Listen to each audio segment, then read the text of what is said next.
The year was 1850, and the sun hung low over the vast fields of red clay and golden wheat that stretched endlessly across the state of Georgia. On the horizon stood the Merrick Plantation, a sprawling estate built upon the backs of those who had no say in its creation. The main house, a grand white-colored mansion, rose like a monument to Southern wealth and unspoken cruelty. Its windows reflected the raw glare of late summer sun, and its walls whispered stories of power, ownership, and the silent suffering of those within its shadow. Jonathan Merrick stood atop the veranda surveying his empire. His face was carved with authority, his jaw set in the way of a man who believed the world's rules were written for him alone. He wore a light linen coat, a nod to the sweltering heat, but the posture, the hardened gaze, they never softened. Beside him stood Charlotte, his wife, tall and elegant in a pale blue satin dress. Her beauty was undeniable, her presence poised and controlled. Yet behind her calm expression lay a growing grief, a secret pain that only deepened each day. Charlotte had been raised in refinement, trained from childhood to manage the affairs of a house as large as this. She knew the cadence of meals, the rhythms of harvest, the flow of social etiquette all too well. But what she could not have known was how swiftly her world would be upended. It was late August when Jonathan returned from an auction in Savannah. Mud-covered wheels carried his carriage across the plantation grounds, and though Charlotte had grown accustomed to his grim satisfaction after such outings, nothing prepared her for what came next. From the rear of the carriage emerged a young woman with eyes like storm clouds and skin the color of rich earth. She was barefoot, her dress torn, but her posture was straight. She dared not look up at Charlotte, yet Charlotte, with horror and fascination woven together, could not look away. The newcomer's name was Eliza. Jonathan's eyes lingered on her for a moment too long, and Charlotte saw it immediately. She saw what he felt, and though she kept her face still, she felt something snap inside her, like a thread pulled to taut. Weeks passed, and Eliza became Jonathan's household maid.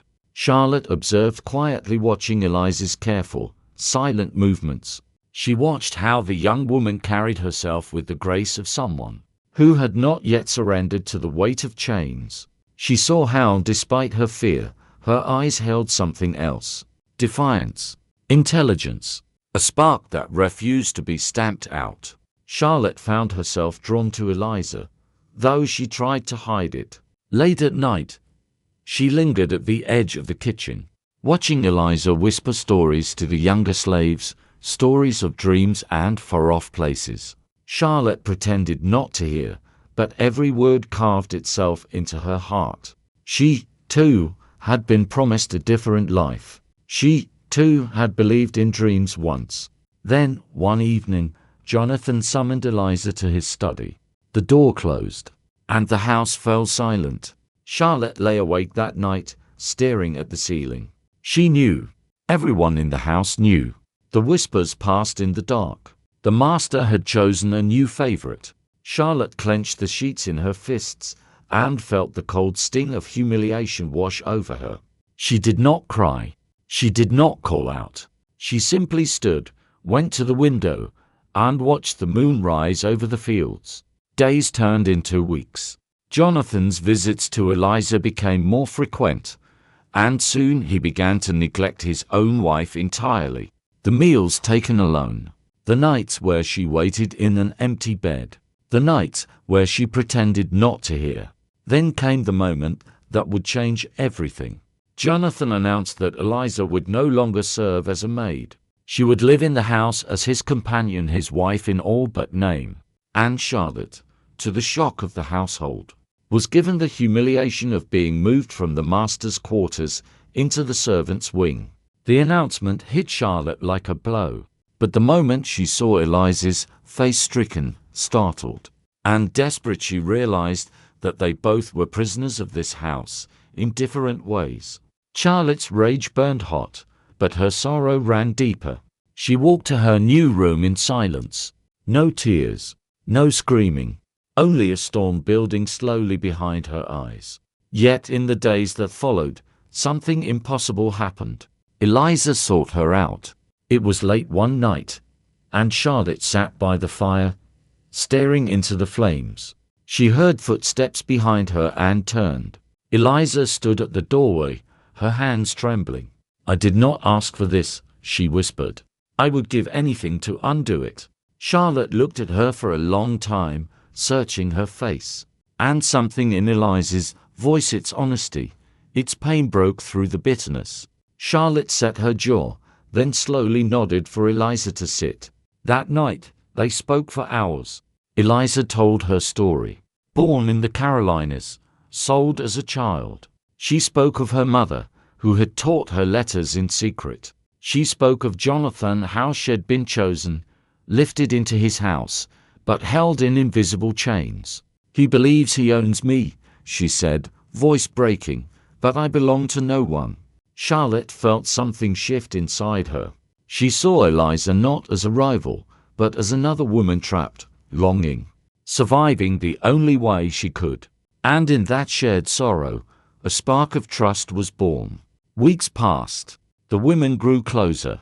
They shared whispered conversations in hallways, exchanged glances during meals. They became allies, though Jonathan never suspected. He could never fathom that two women might find power in each other's company, even in the shadows of his tyranny. Then, one late winter day, as frost clung to the windows and the fields lay frozen, Eliza felt the stirrings of new life within her. She told Charlotte first. "You're with child," Charlotte said softly, touching Eliza's hand. Eliza nodded, fear wrapping tightly around her heart. The child would be Jonathan's. A child born into confusion. A child without a clear place in this world. Charlotte stood and took Eliza's face in her hands. "We will raise this child," she said. "We will raise them all."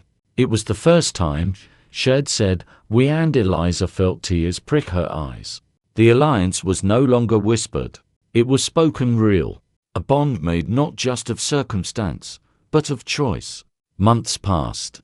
The baby was born, a boy with Jonathan's sharp features, but Eliza's quiet intensity. Jonathan was proud, but his pride was shallow. The child was an ornament to his control, not a soul to be cherished. He held the boy high in front of the workers, declaring his importance. But when night fell, it was Eliza and Charlotte who rocked him to sleep. And then a second child, then a third, then a fourth. 5 children in total. Jonathan's edge dulled. He became complacent, fat with wealth and self-assurance. He spent his evenings in the study, drinking brandy and bragging of his thriving business. He never noticed how the household had shifted, how Charlotte, though banished, had become the quiet spine of the estate. How Eliza, though once enslaved, now wielded a subtle authority across the grounds. The two women were raising more than children, they were raising power. Then came the night of the fire. Charlotte was the first to see it. A pantry candle left unattended. Flames caught on dried wheat.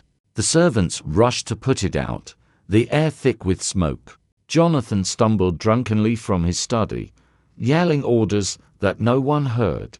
Charlotte moved swiftly, guiding the children to safety. Eliza carried the youngest, her voice calm though her heart raced. As the fire was subdued, Jonathan approached them, face red with anger and embarrassment. "I told you," he slurred, "you must keep better control of this house." Charlotte stepped forward, something long dormant rising in her. "You lost control long ago, Jonathan," she said quietly. "You just didn't notice." Eliza stood beside her, the weight of 5 children at her back. And in that moment, something passed between the two women, an unspoken decision. It was time. Over the next week, Charlotte and Eliza set their plan into motion. They consulted with the overseers, the field hands, the house staff. They found allies in places Jonathan never thought to look. For while he had bought and sold bodies, he had never earned loyalty. The land could change hands, but hearts, they were already claimed. And late one night, as the crickets sang and the stars bore witness. Jonathan Merrick was escorted off his own property. The sheriff, an old friend of Charlotte's father, made the removal official. No violence, no resistance, just the quiet shift of power from one generation to the next. Eliza stood on the veranda where Jonathan once stood, the baby in her arms. Charlotte stood beside her. The fields stretched out before them. The house behind them still smelled faintly of smoke, but the walls held new promise. "We begin again," Charlotte whispered. Eliza nodded, holding her son close. The moonlit fields looked different now, not fields of labor and suffering, but fields of possibility. The Merrick name would live on, but its legacy would be rewritten by two women who had lived through hell and returned, stronger than ever. And deep in the house, the sound of children sleeping echoed through rooms once filled with silence. That was how their kingdom began. The days after Jonathan's removal passed quietly, the kind of quiet that holds its breath. The plantation stirred with a new kind of energy, uncertain, hopeful, and watchful. The sun still rose over the fields, but now its light fell upon changes taking shape under the guidance of two women who refused to be broken. Charlotte took on the role of steward with a grace that seemed born into her bones. She walked the estate's perimeter each morning at dawn, a ledger in hand, her steps confident despite the echoes of her former life. She no longer wore satin or lace. Her gowns were simpler now, her hair tied back with practical purpose, but her eyes sharp, unyielding, held the gaze of everyone she passed. She was the face of order, the memory of structure, the silent authority that refused chaos entry. Eliza, too, changed. Gone was the uncertainty that once shadowed her movements. She now moved with the quiet command of a woman who had nothing left to hide. She spent her mornings with the children, 5 little souls, who had known nothing of the world beyond these walls. Elijah, the eldest, already showed signs of his mother's calm strength. Marianne, the only girl among them, bore Charlotte's steady gaze. And the youngest, still learning his first words, was blissfully unaware of the storms that had shaped his very existence. Together, Charlotte and Eliza became the pillars upon which the new life of the plantation was built. And though the widower's absence was still felt, the house itself grew lighter, as though it, too, had been waiting for this shift. One evening, as cicadas hummed and lanterns glowed soft in the gathering dusk, Charlotte and Eliza sat on the veranda with the children sleeping inside. The air was warm, fragrant with jasmine. Charlotte looked out over the fields, her hands loosely folded in her lap. "We need to think carefully now," she said, her voice low. "Jonathan will not stay gone forever." Eliza nodded. "He'll fight to reclaim what he believes is his." Charlotte turned to face her. "Everything he believes he owns was built with illegitimate power, but the law still favors him." She paused. "We need allies." Eliza's eyes flicked toward the horizon. "We already have them," she said, "but not all of them know it yet." The next morning, Charlotte sent word to a neighboring plantation, a discreet request for a visit from Mr. Thorne, an aging but influential landowner with a reputation for practicality. He arrived 3 days later, his carriage rolling slowly up the drive. Thorne was a man who knew the value of silence and the danger of unchecked ambition. His eyes lingered on the house now in the hands of two women, and his mouth tightened. But he dismounted without protest. Charlotte greeted him at the steps, formal and composed. "Mr.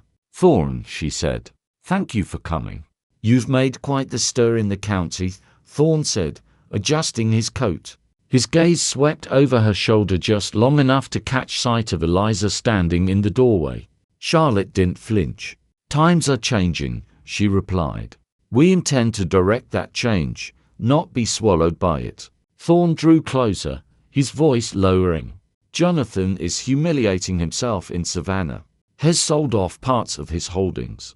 Has convinced his removal was orchestrated by a conspiracy, one that starts here." Charlotte's expression didn't shift, though her pulse quickened. He should concern himself with his own failings. Thorne nodded slowly, his eyes narrowing. Then he said something unexpected. "I knew your father, Charlotte." His voice softened. "He would have stood with you if he'd lived to see this." For a moment, a flicker of vulnerability crossed Charlotte's face. Then she straightened. "Mr. Thorne," she said, "we're not asking for favors. We're building something new here, something stable, something just. This land can thrive under a different hand, and we intend to prove it." "And the girl?" Thorne asked, his gaze shifting to Eliza. Eliza stepped forward, her voice even. "I intend to raise my children free," she said, "and raise others beside them. There will be no chains here, not for any of us." Thorne's eyes narrowed, studying her, but there was no mockery in his face, no condescension, just calculation. Then, slowly, he nodded. "You have courage," he said softly. "Most men don't know what to do with it." He stayed for supper, and when he left, Charlotte and Eliza stood together on the veranda once more, watching the lantern glow fade into the dark. "We're not alone anymore," Charlotte said. Eliza's eyes glimmered faintly in the night. "We never were," she whispered. But the days of calm did not last. Rumors began to gather like storm clouds. Whispers from Savannah. Word from Charleston. Jonathan Merrick had not forgotten. He had not forgiven. And worse still, he had found allies, men who believed women had no place in power, especially women they called property. The letter arrived on a Thursday. Charlotte received it at the doorstep. The handwriting was Jonathan's. The words were brutal. "I will return. This house belongs to me. And so do you." She crumpled the paper in her fist and stood frozen, staring at the dying light of late afternoon. Eliza found her moments later. "What is it?" Charlotte held out the letter. Eliza read it, jaw tightening. She took a deep breath and tore the paper in two. "We've come too far to turn back," Eliza said. "Let him try." But Charlotte felt something else stirring within her, a fear deeper than the threat itself. It wasn't just their safety at risk. It was the children, their freedom, the fragile, growing dream that had been planted here. That night, they called a meeting.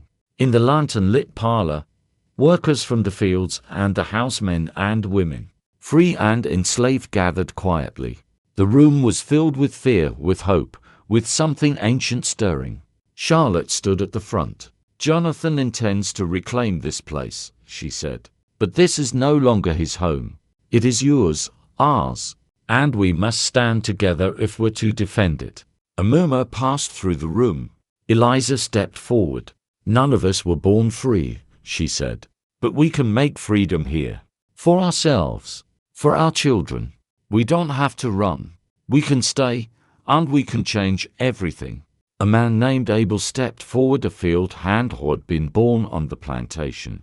He placed his hat over his chest. "Well, stand with you," he said. His voice was steady. "We've given our lives to this land. If it's ours now, then it's worth defending." A woman named Ruth nodded beside him. "Let him come," she said. "We're not afraid anymore." The alliance was real now. Not just in whispers. Not just in shared glances. It was declared. And the house, once divided, became united in this strange, impossible rebellion. The next weeks were spent preparing. Fences were rebuilt. Fields were fortified. The children watched from windows, unaware of the battle brewing, yet sensing some quiet urgency in the air. Charlotte wrote letters. Eliza trained eyes to shoot. The workers gathered tools not for labor, but for defense. And then, one morning, the dust cloud appeared on the horizon. A carriage, flanked by two riders, coming fast. Charlotte stood at the door, Eliza at her side, Abel and Ruth behind them, along with a dozen others. No one spoke as the carriage wheeled to a stop. Jonathan Merrick stepped out. He looked thinner, hardened by anger. His eyes were wild, but the set of his jaw was familiar. He was a man who believed the world still owed him its obedience. "Charlotte," he said, voice cold, "you've had your fun. You were never fit to run this place, she replied. You cared nothing for it, or for the people who lived here. Jonathan turned to Eliza. His lip curled. You seduced your way into a place you don't deserve.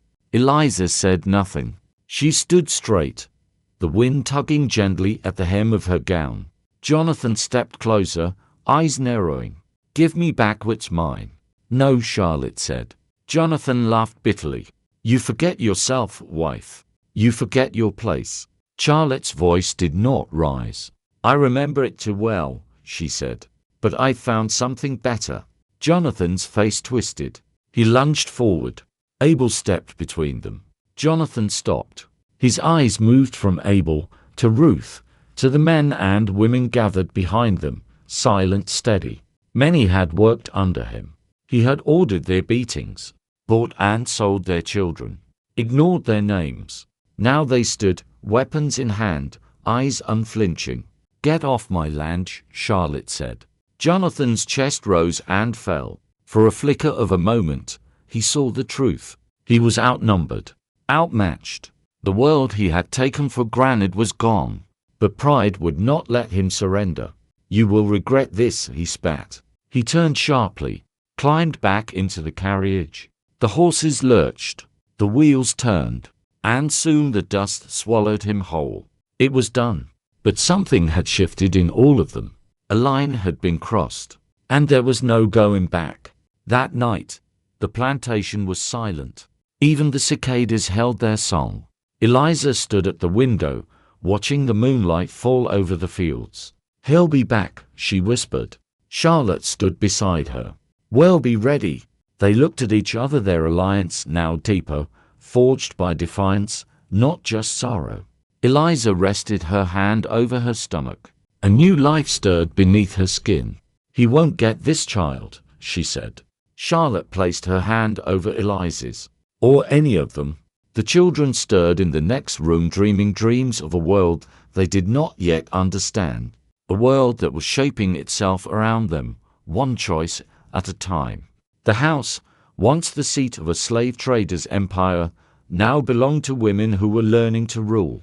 Not with brutality, but with resolve, with hope, with fire. The roots of power had taken hold, and they would grow. The summer of 1851 crept in with a heavy stillness, the kind that presses into the lungs and thickens the air. On the Merrick plantation, the fields were alive with green growth, but beneath the surface, another force was at work, one born not of seed and rain, but of fear, determination, and the spiraling threads of legacy and danger. Charlotte stood at the edge of the cornfield, her hands resting on the fence post. The morning sun cast a golden sheen across the land, and dew clung to each blade of corn. Children's voices echoed faintly from the house, mingling with birdsong and the sound of the wind coursing through the fields. It was a scene of peace. But for Charlotte, every peaceful moment came with a shadow. Jonathan had not returned. Not yet. But letters came and signed threats, warnings, claims of ownership. The sheriff visited, concerned but powerless, without documented proof of Jonathan's wrongdoing. Charlotte had overseen the books, reconstructed contracts, aligned allies. But the law was still a blunt instrument in the hands of men. The plantation was not a fortress. It was a promise, and promises could be broken. Eliza joined her at the fence, her belly full with the sixth child. She moved more slowly now, but her spirit was unchanged. The wind lifted a loose strand of her hair as she looked out over the land. She now combed unthinkable a year ago. "He's waiting for us to falter," Eliza said quietly. "To give him an opening." "We won't," Charlotte replied. "But we need to think beyond this place. Beyond one season. We need a future that lasts longer than our strength." Eliza's gaze shifted toward the fields, where workers moved together, free and enslaved. United by choice, not fear. "We're not alone anymore," she said. "But he has men, and money, and law on his side." Charlotte turned to her, her eyes resolute. "Then we'll find a different law, one that belongs to us." The opportunity came from an unexpected place. One afternoon, a man on horseback approached the plantation, a young abolitionist named Samuel Whitaker. Traveling incognito from Boston, had heard whispers of a woman-led rebellion simmering in rural Georgia.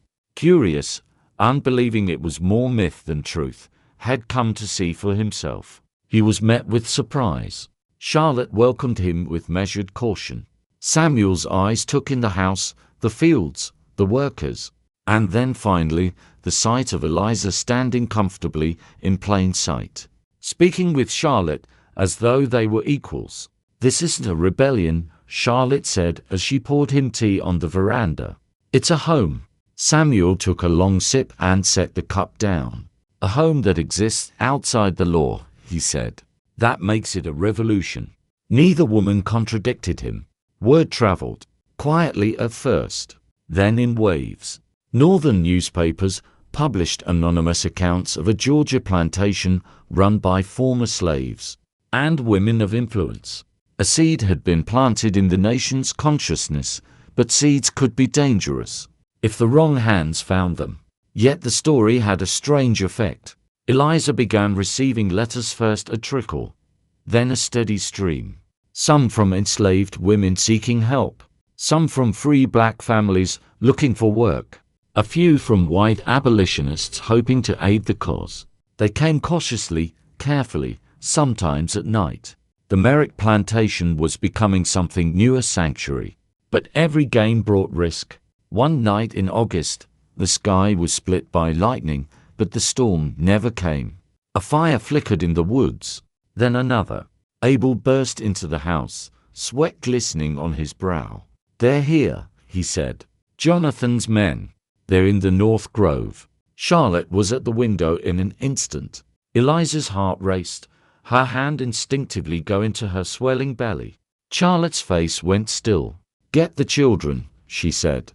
Eliza didn't speak. She turned and moved up the stairs, her voice sharp, calling their names. Elijah, Jonas, Caleb, Marianne. Outside, shapes flickered at the edge of the field, silhouettes of men carrying torches, moving with purpose.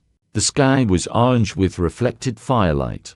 A voice called out, familiar, venomous. "Charlotte, Eliza, come out and face what you started." It was Jonathan. He'd come alone, but he was not alone. 50 men stood with him, armed, angered, paid in silver and hate. Charlotte stepped forward onto the porch. Ruth and Abel stood behind her, rifles in hand. The workers emerged from the shadows, forming a line across the front of the house. They did not speak. They simply stood. Jonathan's eyes found Charlotte, then Eliza. His face twisted in rage. "You think you've won?" he shouted. "You're nothing. You're thieves. You're murderers of my name." Charlotte raised her chin. "We built this. You destroyed it. You stole from me," Jonathan hissed. "And now he'll take it back." He raised his hand. The first shot ripped the night. Charlotte ducked behind a column as the porch splintered. Abel yelled, returning fire. Ruth crouched, steadying her rifle. The air filled with smoke and heat, and the sound of gunfire, cruel, thunderous, indifferent to justice. Eliza was in the house, gathering children. Marianne cried, clutching her mother's dress. Caleb stumbled in the dark, terrified. Eliza spoke with urgency, but calm, her voice a lifeline in chaos. "Stay close. Don't let go of my hand. We're going to be all right." But even as she said it, lead tore through wood. Smoke seeped through the walls. A window shattered. Jonathan's men were advancing. Charlotte stepped out from behind the column and fired again. She saw one of the attackers fall. Another cried out, but they kept coming. The fight became something primal, defense not just of land, but of identity, of dignity, of every dream that had been whispered over supper and song for the past year. Then, through the gunfire, Charlotte saw him. Jonathan, stepping forward, torch in hand, headed toward the house. She didn't think. She ran. He reached the side of the house and pressed the torch to the wood. Flames caught immediately, licking up the walls. He stepped back, satisfied. Charlotte tackled him before he could fully turn. They fell to the ground, grappling, faces inches apart. Charlotte felt the weight of 10 years of humiliation, of ownership, of her own silent rage burning through her. Jonathan snarled, "You were mine." She spit blood and fire back. "I was never yours." She struck him hard across the face. His head snapped sideways. He scrambled, reaching for the pistol at his belt. Charlotte lunged forward and grabbed it first, the metal cold, heavy, real in her hands. She stood. He froze. Charlotte raised the pistol. "Leave," she said. Jonathan glared, not afraid, but furious. "You can't shoot me," he said. "You won't kill a man." Charlotte's eyes didn't waver. "You're not a man," she said. She pulled the trigger. The shot echoed through the trees. Even the gunfire ceased for a moment. Jonathan fell backward, his face frozen in surprise. The torch rolled from his hand onto the damp grass. The fighting stopped. One by one, the men lowered their weapons and stepped back. A few fled into the night. Others dropped their rifles, stunned by what they'd seen. It was over. Ruth and Abel rushed to Charlotte. She stood still, the pistol dropping from her hand. Smoke curled into the sky. The side of the house burned, but the rain had begun to fall. It would not be destroyed. Eliza emerged from the doorway, children clinging to her skirts. She saw Charlotte standing over Jonathan's body and understood without words. She walked to her side. Charlotte's breaths were shallow. Her eyes flickered not with grief, but with something even deeper. "Freedom. We're safe," Eliza said gently. Charlotte nodded, but her hands trembled. Eliza took them in her own. "You did what no one else could," she said, "and now we can build something no one can destroy." Behind them, the rain began to put out the fire. The house would bear scars, but it would stand.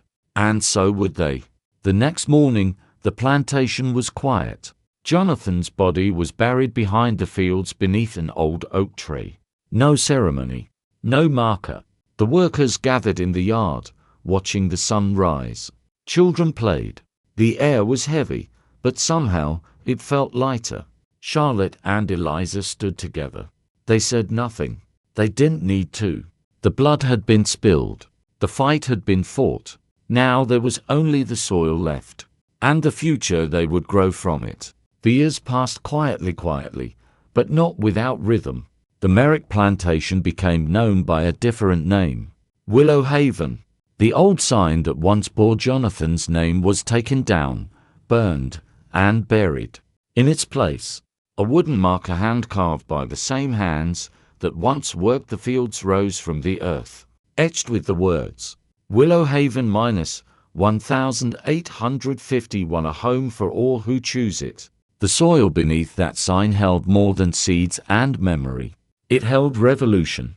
Charlotte stood there one evening in late spring, the air heavy with firefly glow. In her hands was a ledger, pages lined with names, wages, harvests, debts forgiven, numbers, stories, lives. She traced one finger along the ink. So much had changed. So much had grown. Behind her, Eliza was on the lawn with the children. Elijah was 12 now, tall and quiet, carrying wisdom beyond his years. Jonas and Caleb were inseparable, running wild in the late-day sun. Marianne sat in the shade, braiding little Ruthie's hair, her fingers delicate and fast. And on the porch, Eliza cradled her youngest Isaiah, born a month after the storm that claimed Jonathan's life. He would never know chains. Charlotte joined Eliza on the steps, watching the children. The world beyond their land still churned with angry whispers of war, growing unrest between the northern and southern states, but here, they had carved out something else, something untouched by blood and ownership. "Sometimes I forget what this place used to be," Eliza said quietly. Charlotte nodded, her eyes fixed on the horizon. "It doesn't forget," she replied, "but it forgives." Eliza rested her head lightly against Charlotte's shoulder. "We made that happen." Charlotte turned to her with a faint smile. You made it happen. Eliza shook her head. We did it together. There was a silence between them, not heavy, not painful, but full. A silence that only history could weave. Then Charlotte spoke again. I've been thinking Elijah will soon be ready for schooling beyond this place. Eliza's breath caught. You mean up north? Charlotte nodded. There's a school in Pennsylvania. Integrated. Abolitionist run. Samuel can arrange safe passage. Eliza stared out across the yard where Elijah was now helping his younger siblings collect fallen apples. His shoulders were straight, his movements careful. Too careful for a boy his age. It's what he deserves, Eliza said. It's what all of them deserve. Charlotte closed the ledger gently. This place can only do so much. The rest must come from the world beyond it. Eliza exhaled, her voice steady. Then we'll send him. And the others after him. We'll build something here, and send pieces of it out to change everything. Charlotte looked at her, eyes brightening. Willow Haven will be their beginning. Eliza smiled. And not their end. The weeks that followed were full of preparation. Letters were sent north. Cloth was sewn into satchels. Books were wrapped in fabric. Elijah practiced his writing at the kitchen table each evening. Charlotte watching over his shoulder, her hand occasionally rising to correct his penmanship. You have a mind sharp as steel, Elijah, she told him one night. He looked up at her. Because you sharpened it. She smiled softly. No, you were always that. I only helped guide it. He considered that for a moment. You and Mama, he said. Together. Charlotte felt something warm bloom in her chest. Elijah turned back to his page and continued writing his letter to a school he had never seen, in a world he didn't yet understand, but was determined to enter. The night before his departure, the entire household gathered for supper. Lantern light flickered over the table, illuminating faces that had once shared little more than forced labor. Now they shared bread, laughter, and music. Abel told stories of the old days, stories that sounded different now, softened by the knowledge that they had survived them. Charlotte and Eliza sat at the head of the table. Elijah sat beside them, his face solemn, proud, a boy on the cusp of a different life. After the meal, Abel stood and raised a clay mug. To Elijah Merrick, he said, the first of us to leave this land because he chose to, not because he was sold. The crowd murmured affirmation. Elijah's cheeks reddened, but he stood, clearing his throat. He'll come back, he said, and he'll bring what I learned home. Because this is home. He glanced at Eliza and Charlotte, and they saw the truth of that in his eyes. The next morning, the air was still. Elijah stood beside a wagon packed with books, clothing, and a single wooden keepsake carved by Caleb, his younger brother's version of a bird. Wings spread mid-flight. Eliza kissed his forehead, her voice soft. Be brave. Be wise. Be kind. I will, Mama. Charlotte clasped his hands in hers. Write to us. Tell us what you see. Elijah nodded. He'll write every week. Ruthie tugged on his sleeve. Don't forget us, she whispered. He knelt and whispered back. Never. And then he climbed into the wagon. The horse began to move. As the wheels rolled over the dirt road, as Elijah turned back to wave one last time, the women stood shoulder to shoulder, watching the boy disappear into the horizon. A piece of Willow Haven was leaving, but a part of the world was coming back with him. Months passed. Letters arrived. Elijah wrote of snow, real snow, falling from the sky like feathers. He wrote of a library with thousands of books, of classmates from New York, Boston, Baltimore, of teachers who talked of a future where all people could live free. He wrote of hard days too, of tensions rising across the states, of friends who spoke of war, of abolitionists who marched in the streets. The world was shifting, breaking, reshaping itself. Charlotte and Eliza read each letter by the fire, sometimes twice, sometimes 3 times. Each word was a seed planted in the soil of Willow Haven, a promise that everything they were doing mattered. One night, In the winter of 1853, a letter arrived that carried no ink at the bottom. Instead, there was a single pressed flower frozen in time by a boy who wanted his mother to see beauty through the eyes of a child shed raised to be free. Eliza held it to her heart. Charlotte watched her own face soft with something deeper than pride. "We should build a school here," Eliza said, her voice distant but sure, "so that others don't have to leave." Charlotte nodded. "Let's begin in the spring." And they did. Spring came again. The fields bloomed. The schoolhouse rose, built beside the old oak tree where Jonathan was buried. It stood 2 rooms wide, with a bell that hung from a post carved by hand. The first day of lessons, children arrived barefoot, curious, giggling. Charlotte taught them letters. Eliza taught them stories. Ruth, now 12 herself, took the younger children aside to teach them how to braid rope and string music from nothing but the wind and their own imaginations. Willow Haven thrummed with new beginnings, new voices, new roots. Years passed. The nation changed. War came. Men fought. Borders shifted. Slavery fell. And in Georgia, the plantation that once held chains now held books. The house that once housed misery now housed music. The fields that once belonged to a single man now belonged to a community that refused to be broken by history. And one evening, years after Elijah first boarded that wagon, a carriage pulled up to the house. Eliza was on the porch, rocking a grandchild to sleep. Her hair had silvered, but her eyes were unchanged. She stood slowly as the carriage door opened. Elijah stepped out. He was 24 now, tall, lean, steady. His face was older, wiser, but his smile was still a boy's. He carried a satchel under his arm and books in his hand. He walked toward his mother, and she walked toward her son. "You came back," she said, voice breaking. "I said I would."